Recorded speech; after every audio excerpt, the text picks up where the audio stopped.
티몬이나 위메프가 정산이 지연되면서 말입니다. 여기서 물건을 팔고자 하는 진짜 많은 기업들 파산 위기로 몰리고 있습니다.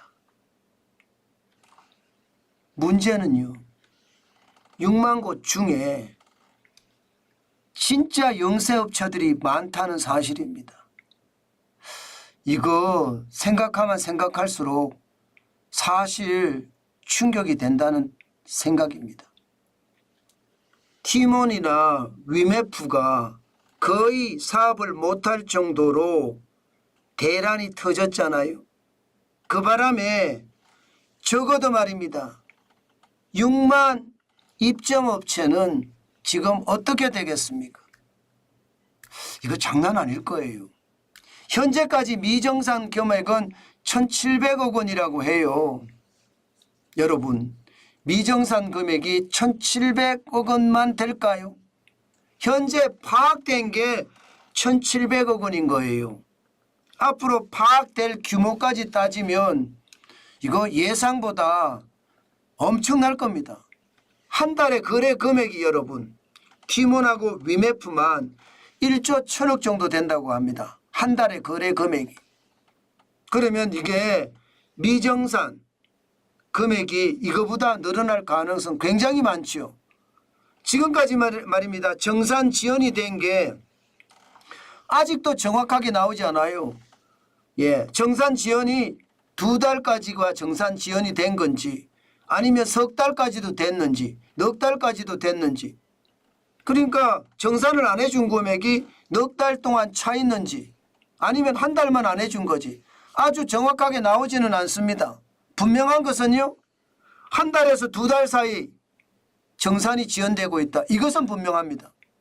그러면 한 달에서 2달 사이면 거래 금액이 1조 1,000억 원, 2달이면 2조 2천억 원이에요. 2조 2천억 중에 미정산 금액이 지금 계속 늘어나게 되면 여러분 어떨까요? 난리 나는 겁니다. 난리 나는 겁니다. 진짜 난리 나는 겁니다. 그만큼 말입니다. 지금 많은 사람들이 엄청나게 다급하다는 뜻이에요. 그러니까 삼성동 위메프 본사, 티몬 본사로 사람들이 달려가는 겁니다. 오죽했으면 여러분 거기 가서 무슨 뾰족한 수가 있겠습니까? 솔직히 없거든요. 뭐 수기로 지금 미정산 금액을 다 돌려준다고 하지만 이게 워낙 많잖아요. 6만 판매자예요. 게다가 실제로 위메프나 티몬에서 거래를 한 소비자도 있습니다. 소비자도. 그러면 소비자는 환불을 해줘야 되고요. 판매자에게는 정산을 해줘야 되잖아요. 이 두 개가 다 문제인 거예요. 그러니까 답답하니까. 나 돈 뜯기면 안 돼. 나 이대로면 진짜 난리나. 그 생각으로 말입니다. 위메프 본사로 당장 달려가는 거예요. 답답하니까 달려가는 거죠. 지금 파산할지도 모른다 그런 생각이 드니까 말입니다. 실질적으로 말입니다. 지금 분명히 말입니다. 이커머스 회사는 돈을 다 받았습니다. 카드 결제가 돼서 카드사에서 결제 대금이 들어왔어요. 그러면 이커머스 입장에서는 지금 돈을 다 받은 거예요. 앞으로 받으면 되는 거고요. 고객은 카드 결제를 했고요. 그만큼 말입니다. 문제는 이제 제품을 받아야 되잖아요. 판매사는 정산을 받아야 되고, 일단 말입니다. 정산을 받아야 판매자에게 배송을 하는데 정산을 못 받았습니다. 그러면 판매자에게 배송할까요? 배송 안 하겠죠. 그러면 이중 문제가 생기는 겁니다. 고객은 돈을 냈는데 지금 받지 못하는 그런 최악의 상태가 벌어졌고, 지금 판매자는 상품을 배송했는데 정산이 안 됐어요. 정산이 안 됐으니까 이게 최악인 거예요. 그러니까 판매자 입장에서도 고객 입장에서도 너무 답답하니까 지금 몰려가는 겁니다. 안 그래도 지금 여러분 알다시피 영세업체들, 소기업들 다 어렵습니다. 저만 하더라도 위메프에 입점이 돼 있거든요. 저도 지금 미정산 됐더라고요. 저는 한 달 미정산이 됐더라고요. 한 달. 그러면 한 달 전에 판매된 거 계속해서 미정산이 됐다는 뜻이잖아요. 심각한 거예요, 이게요. 예. 저야 금액이 적으니까 그나마 말입니다. 뭐 언제 정산해주면 되겠지. 이렇게 생각을 하지만요. 왜냐하면 저는 물품을 보냈기 때문에. 거기선 정산이 안 왔거든요. 예. 그런데 한 달 금액이 예를 들어 말입니다. 뭐 10억대, 20억대, 30억대 되는 그런 기업들은 어떻게 하나요? 그런 기업들은 솔직히 박살나는 거예요. 고객의 환불은 될지 모르지만 판매자에게 정산이 안 되면 진짜 박살납니다. 그 박살나는 업체가 한두 곳이 아니 6만 곳이 넘으니까. 지금 제일 문제가 여행업체라고 하죠. 휴가 직전 상품이 취소가 되고 지금 미정산 받은 금액도 많고 환불도 제대로 안 되고 있는 게 여행업계입니다. 여행업계가 지금 가장 힘들다고 합니다. 게다가 상품권 업계 해피머니나 컬치랜드, 요기요 상품권 이거 사용하기도 어렵거든요. 환불 받아야 되거든요. 이것도 지금 만만치 않아요. 패션, 뷰티, 의류라든가 향수라든가 화장품 당연히 판매 중단됐고요. 정산은 지연되고 있습니다. 이거 제가 봐서는 진짜 심각한 양상으로 번질 가능성 굉장히 큽니다. 여기에다가 금융에서도 판매자에게 내준 대출 이거 상환 가능성이 있을까요? 이것도 또 어려워집니다. 왜냐하면 티몬이나 혹은 말입니다.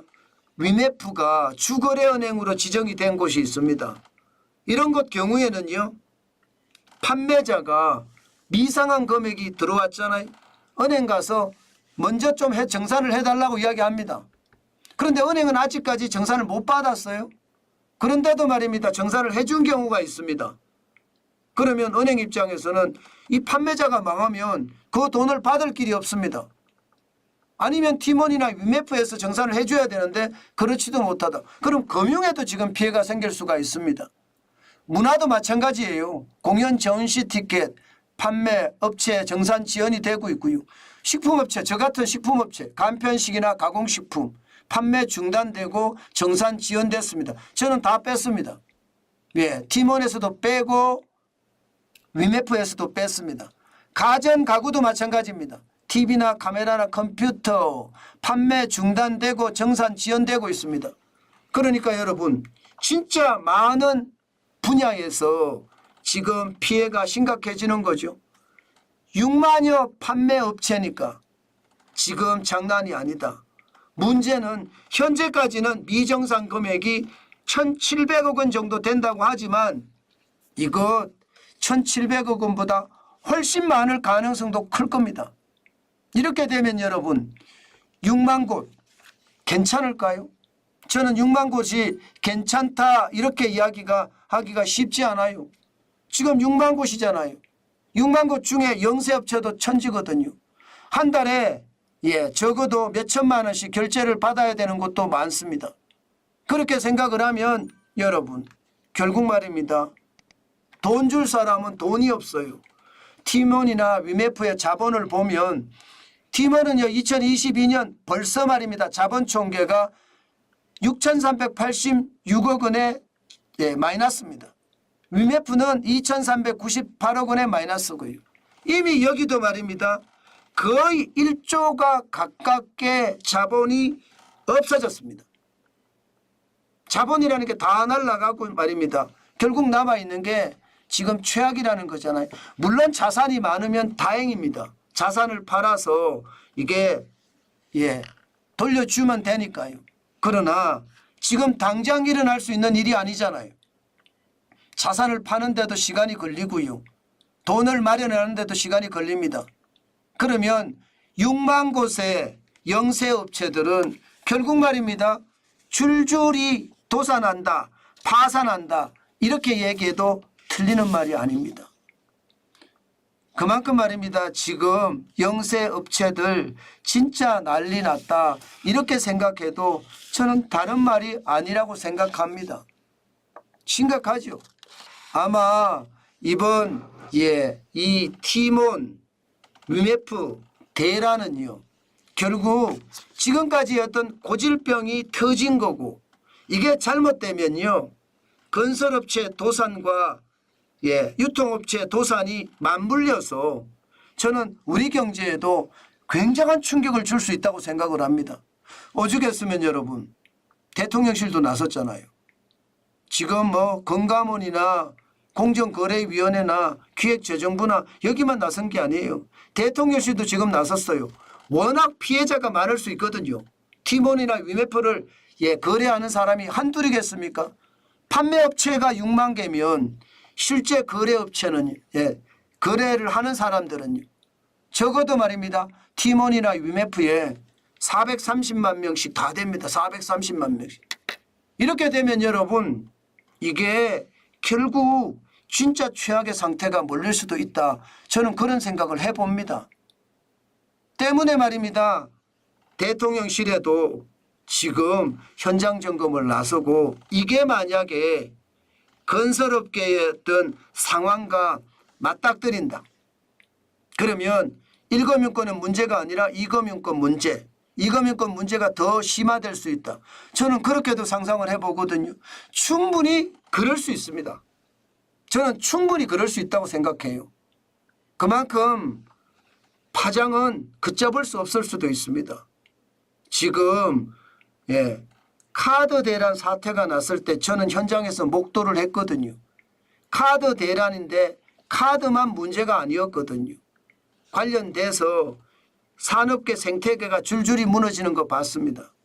저축은행 사태 때도 마찬가지였거든요. 지금 티몬 위메프 사태도 저는 충분히 그렇게 갈 수 있다고 생각을 합니다. 그렇기 때문에 여러분 이게 지금 터진 것만 보고 제2금융권 거래를 많이 하는 것, 저는 늘 말씀을 드려요. 현장의 위기는 금융권의 위기로 가는데 제2금융권의 위기로 가장 먼저 갈 수가 있습니다. 그 다음에 제1금융권으로 가거든요. 그렇기 때문에 제2금융권에 대한 것은 다시 한번 눈을 부릅뜨고 봐야 됩니다. 사실 6만여 판매업체들 제2금융권에 많이 대출을 받았을 거예요. 그만큼 말입니다. 1금융권은 이게 자영업자 소기업에 대출을 잘 안 해주거든요. 그렇게 감안을 해보면 제2금융권도 충분히 타격을 받을 수 있으니 여러분들이 시장을 좀 넓게 보면서 저 유통 대란이 결국 건설 대란과 맞물려서 시장에 더 큰 위기로도 갈 수 있겠구나. 그 생각도 반드시 하셔야 됩니다. 그래야지 내 자산이 순삭되는 것, 내 자산이 삭제되는 것, 이거 막을 수 있습니다. 반드시 시장을 아주 냉철하게 보고 요즘 같은 위험한 시기에 섣불리 나서서 말입니다. 저는 움직이지 말았으면 좋겠어요. 진짜 불안 살얼음 판입니다. 그냥 한 번만 발을 잘못 디디면 쑥 하고 빠지는 최악의 상황이 될 수도 있다는 것, 저는 보인다고 봅니다. 유통이 이렇게 무너지잖아요. 여러분 생각을 해보세요. 유통이라는 게 실제로 산업의 저는 꽃이라고 생각하거든요. 유통이. 제품을 생산하기까지는 잘 하는데요. 이게 유통이 잘 돼야 돼요. 유통이. 그래야지 제품이 많이 팔려요. 그러면 많이 팔리면 많이 팔릴수록 기업에겐 좋잖아요. 그런데 유통이 무너져? 그러면 누가 팔아주나요? 그러면 경제는요? 점점 꼬꾸라집니다. 이게 규모도 꼬꾸라지고 경제도 꼬꾸라지고 판매자는 판매자대로 소비자는 소비자대로, 한쪽에는 정산을 못 받아서 난리, 한쪽에서는 환불을 못 받아서 난리. 저는 경제 자체가 점점 심각하게 된다는 거 다시 한번 생각을 하시고 절대로 무리한 투자 지금 나서면 안 됩니다. 그 말씀 오늘도 강조해 드립니다.